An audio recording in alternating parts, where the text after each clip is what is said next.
Hello friends, স্বাগতম জানাইছো আকৌ এটা নতুন ভিডিও লৈকে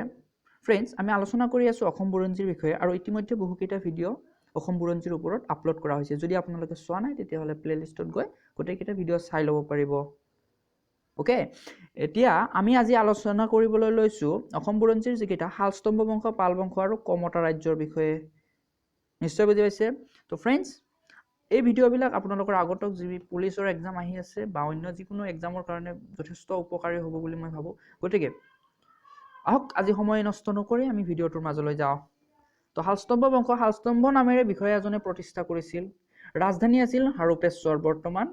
বৰ্তমানৰ তেজপুৰ চহৰ প্ৰায় 350 বছৰ ৰাজত্ব কৰিছিল শ্ৰী হৰ্ষদেৱ বা শ্ৰী হৰ্ষই শ্ৰেষ্ঠ ৰজা শ্ৰী হৰ্ষদেৱে তেওঁৰ কন্যা ৰাজ্যমতীক নেপালৰ ৰজা জয়দেৱলৈ বিয়া দিছিল নেপালৰ মহাৰাণী হৈ ৰাজ্যমতীয়ে বিখ্যাত পশুপতিনাথ মন্দিৰ নিৰ্মাণ কৰোৱাইছিল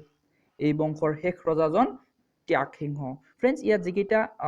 তথ্য দিছো এইকেইটা গোটেইকেইটা আপোনালোকৰ আগন্তুক এক্সামৰ কাৰণে বহুত বেছি ইম্পৰ্টেণ্ট গতিকে মিছ নকৰিব ভিডিওটা প্ৰথমৰ পৰা শেষলৈকে স্কিপ নকৰাকৈ চাই থাকিব তো নেক্সট চাব পাল বংশ প্ৰতিষ্ঠাপক ব্ৰহ্মপাল হৰগৌৰী সংবাদত এই বংশৰ বিষয়ে উল্লেখ আছে বিভিন্ন ৰজাসকল ৰত্নপাল ইন্দ্ৰপাল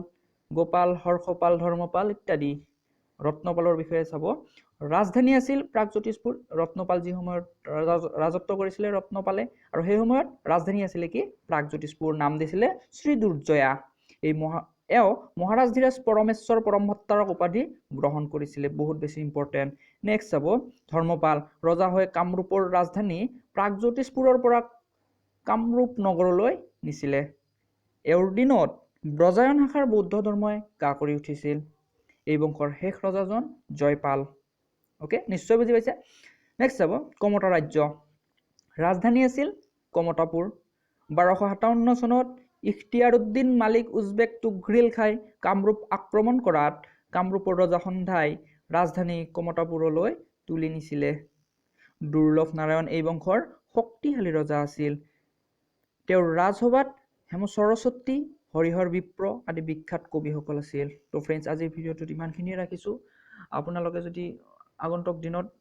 বিভিন্ন ধৰণৰ এনেকুৱা ভিডিও পাই থাকিব বিচাৰে তেতিয়াহ'লে কানেক্ট হ'ব চেনেলটো ছাবস্ক্ৰাইব কৰিব আৰু কাষত থকা বেল আইকনটো প্ৰেছ কৰিব তো ফ্ৰেণ্ডছ ভালকৈ থাকিব বাই বাই